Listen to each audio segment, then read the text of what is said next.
Hi everyone, I hope you're all well. It's Steph here if you don't already know, and on this channel I just talk about all things career and all things lifestyle. So that just includes what it's like getting into the commercial law industry in the UK and how I personally got into the industry and how I also manage my time being a black female entrepreneur and having a 9-to-5. In today's video, I am going to be talking to you all about my trusted tabbing system because I've had so many questions about it, and I'm also going to be talking to you about how I use Anki to help me revise. So stay tuned if you want to see more.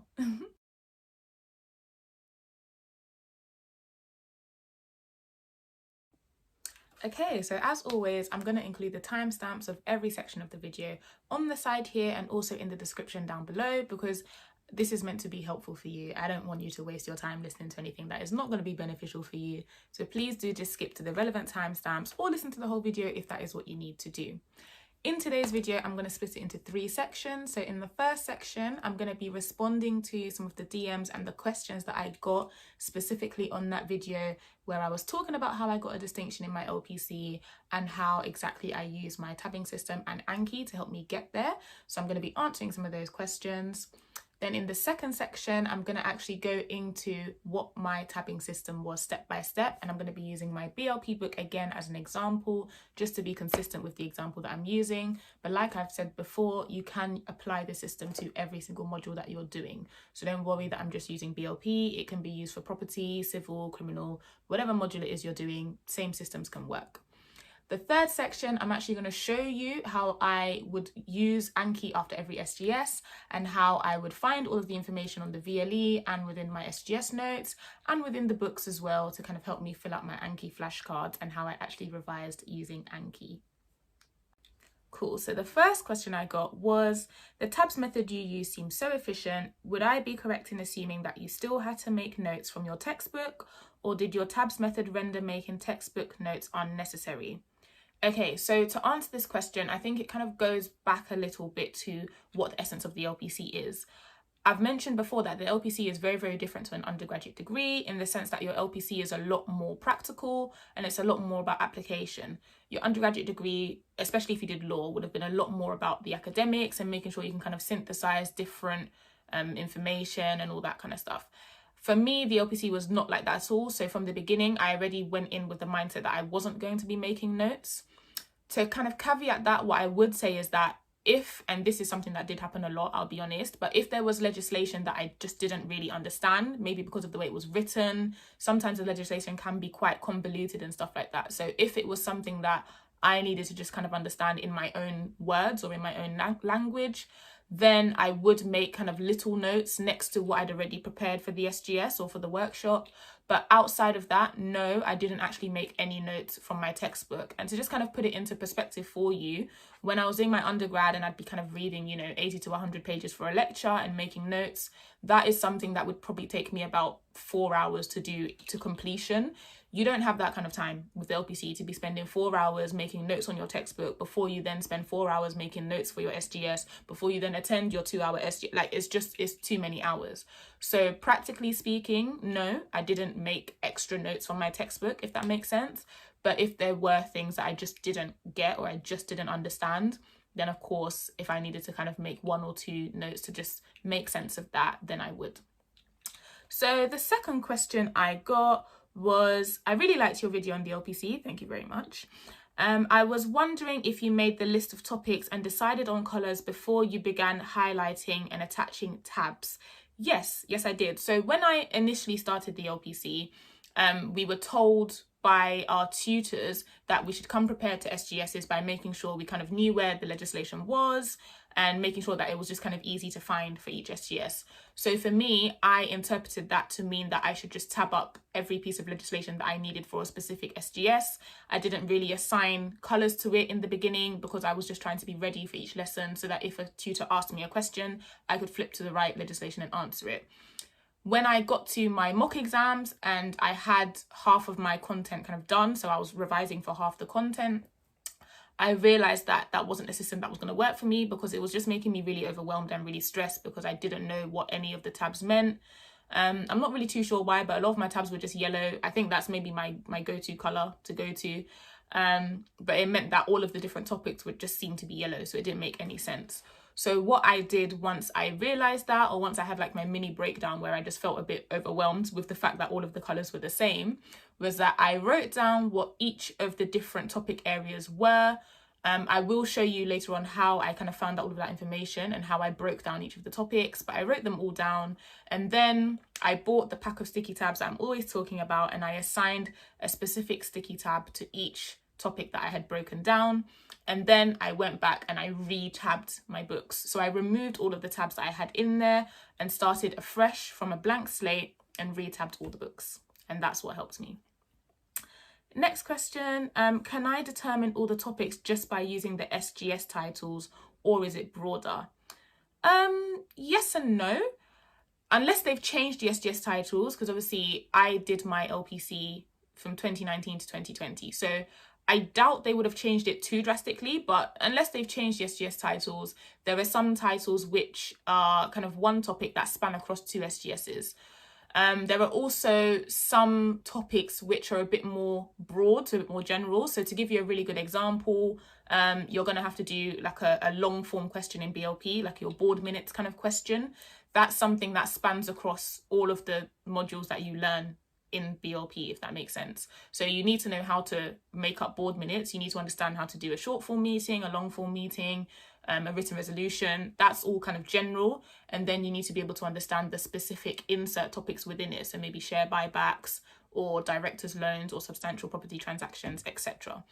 So again, I will show you how I split up the different modules so that I could have my different tab colors, but there is a way that you do have to kind of digest all of the different SGS titles before you can then split it down further on your own into modules that make sense for you. The final question that I had was, again, to do with my system. So it says, I wanted to ask for more guidance on how to execute the tabbing system perfectly, and every now and then ask questions about certain SGS tasks. With regards to the SGS tasks, if I remember what the tasks were, then I'm always happy to try and answer. But in all honesty, I've taken a lot of that out of my mind.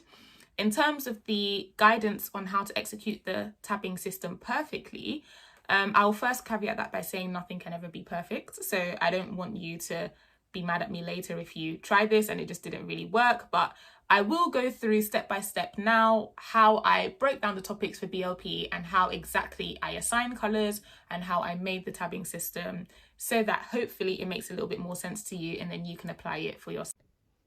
Okay, so what I wanted to actually do was show you how I broke down my topic titles within each module. So I'm using BLP as an example. Like I said, I had all of my BLP notes on a drive. So I obviously did all my SGS notes, SGS 1 to 22, I believe it was, and then, or 25 or something like that, I can't remember.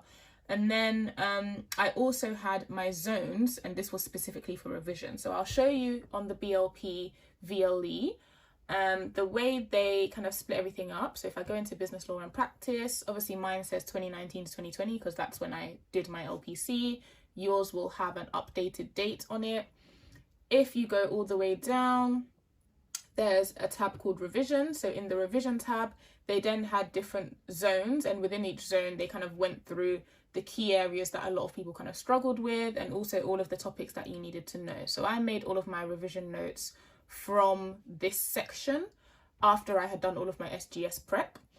And what I did within each section, so if I go into zone 1 to show you, zone 1 is about setting up and financing a company. So this is SGSs 2, 4, 5, 6, 8 and 9. And I always made sure I made a note of what SGSs they were so that I would be able to go and find the relevant information in my SGS prep. I would then have all of the notes for my revision that I would need. But in terms of what I had to write down to break down what my tabbing system would actually be, I would have certain highlighted sections. So one section here in yellow is converting a shelf company.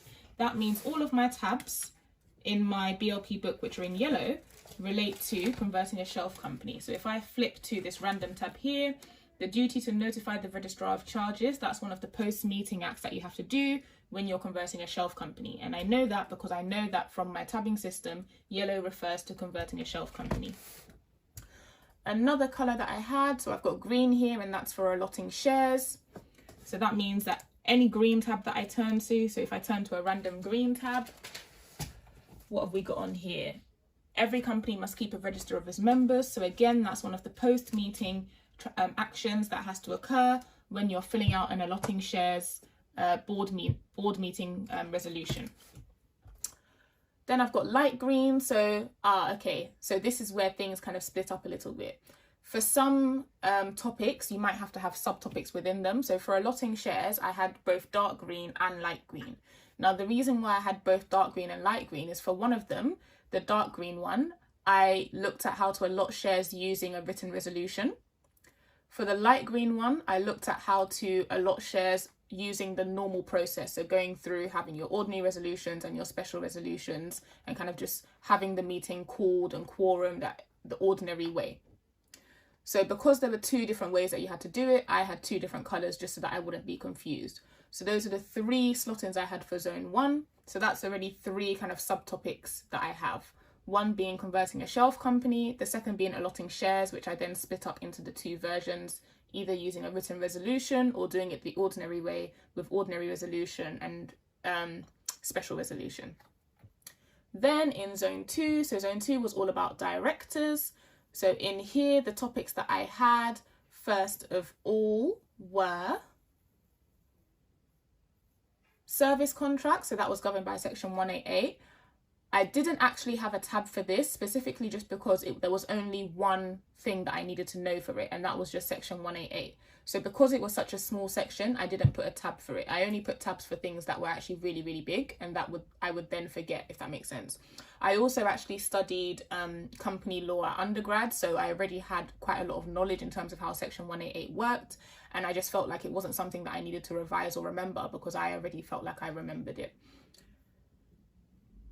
Then I've also got substantial property transactions, which was in blue. I'm not entirely sure why the highlight has come off here, but it was actually in blue before. So I'll pop that back in blue just so that it's easier for you guys to see. And then that means that any tabs that were in blue were all related to that. If I had a tab, so on here, I've got tabs which are blue with stripes and then tabs which are blue with polka dots. So I'll come and show you that a little bit later, but there are some areas where I had to have subtopics where I still wanted to use blue, but I felt like they kind of had to be slightly different blues so that it wouldn't confuse me. If we go into zone 3, so this was all about shareholders. So here we've got topics like share buybacks and how shareholders can remove directors. So share buybacks was in another version of blue. So this is the one which had the blue with the stripes for me. The way I picked these colours was just because at the time I kind of felt like share buybacks was something that would be blue in my mind. It doesn't actually really matter what colour you attach to what topic. It just has to be something that makes sense to you. So I just felt like blue seemed to fit that, and that's why I went with it. The other topic that I had was how shareholders can remove a director, and that was my blue with my polka dots. Again, that was a relatively small topic. But I think it was also just because I had studied that before in company law in undergrad, so I didn't feel like there was as much that I needed to remember because I felt like I already kind of had good knowledge of it. If I go into zone 4, so zone 4 is all about acquisitions. Here we had share sales versus asset sales, so that wasn't anything that I tabbed because the information that you learn within that topic is not necessarily stuff that you find in the company law handbook, so I didn't actually tab anything there. What else was in here? All the warranties and indemnity stuff. Again, it's not necessarily information that you find in the company law handbook, so I just didn't tab anything there, but that was also my revision notes for acquisitions. Zone 5, I believe, was all about tax, which again, I didn't have to tab anything there because there wasn't any kind of legislation relevant to the income tax or corporation tax questions that we had to do. Final one, zone 6, so that was insolvency, and I believe that was orange. And what I did with that was there were only 3 kind of things within insolvency that I needed to tab up, but in the company law handbook, insolvency is actually in its very own kind of section, so it's well away from where the Companies Act is. So because it was so far away, what I did was I tabbed up insolvency in orange, but I used different widths of orange to tab up the 3 subtopics with insolvency. So wrongful trading was like my thin orange. Then I also had challenging voidable transactions, which was like my really thick orange. And then I had, what was our final one?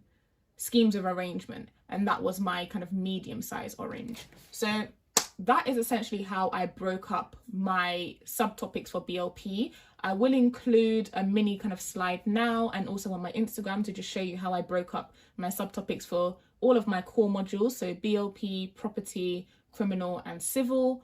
If you would like to see similar for skills and for electives, although bear in mind I did debt finance, equity finance and private acquisition. So if you didn't do the electives that I did, this might not be useful for you.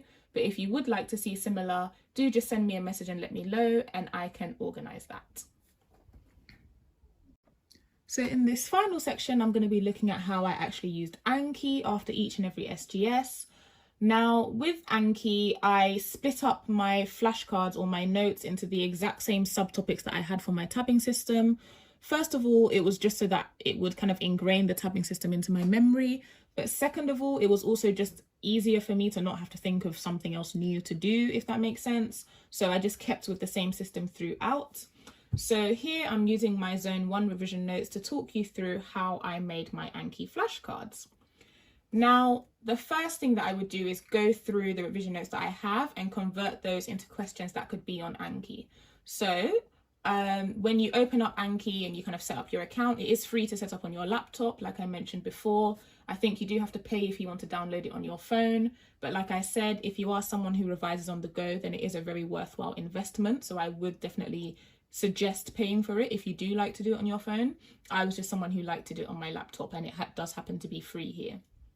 The first thing you do is you create deck and then you obviously just create a title for the deck. Again, to make it easier for myself, I follow whatever tabbing titles I have given. So this would be a basic procedure plan.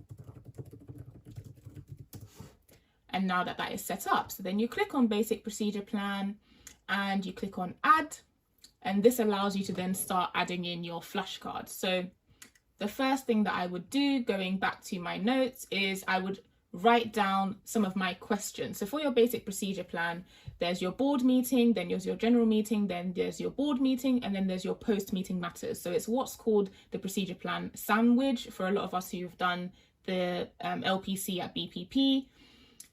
I would have my first question, so who calls the meeting? And then my answer to it is that any director pursuant to MA 9 subsection 1 can do so by giving notice to other directors. So I would literally just copy and paste that, pop that into the back, so that would be the answer. And then the top would be who calls board meeting 1. So I've just used BM1 as the abbreviation, so I don't have to write everything out. So long as I understand what it means, it's fine. If you feel like you need to write it out in full so that you know what all of the abbreviations mean. So for example, MA means model articles. If you feel like you can't remember that and you need to write that out in full, fine, do so. But by the time you get started on revision, you probably have done enough of this that you will know what all of the abbreviations mean. That is how I would kind of go through my notes and make my revision flashcards. So I would add that and then it's in the deck. Once I have made all of my flashcards based off my notes, I would then go onto the VLE and I would go into the particular SGSs that match up to what I was talking about. So if you remember, I said in Zone 1, setting up and financing a company, that applies to SGSs 2, 4, 5, 6, 8 and 9. So I can go into one of those SGSs now. Let's go into SGS 5 just because that was the first one I saw. And as you can see, there's a pre-SGS test and there's also a post-SGS test. Both of these resources are things that can be examined. So what I would do is I would then complete the SGS test, and anything that I got wrong, so there's only 5 questions in here, anything that I got wrong, I would also add in to my Anki flashcard so that I could revise that. And I would do the exact same thing for my post-SGS questions as well, and do that for the relevant SGSs. Then once that is all done, so once you have made your procedure plan, and I'm going to use one of my existing Anki decks just because it will be a bit easier to show you with a deck that is complete. So I'm going to use my debt finance one just because that's there. There are 20 cards in my debt finance deck and there are 13 to review.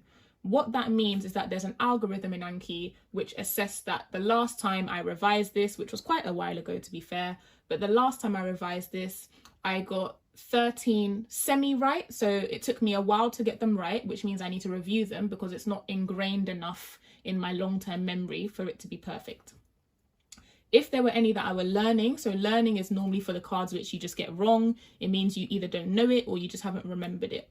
So that's normally what ends up going into the learning pile. But again, this is not really anything that you have to worry about because the Anki algorithm sorts all of that for you.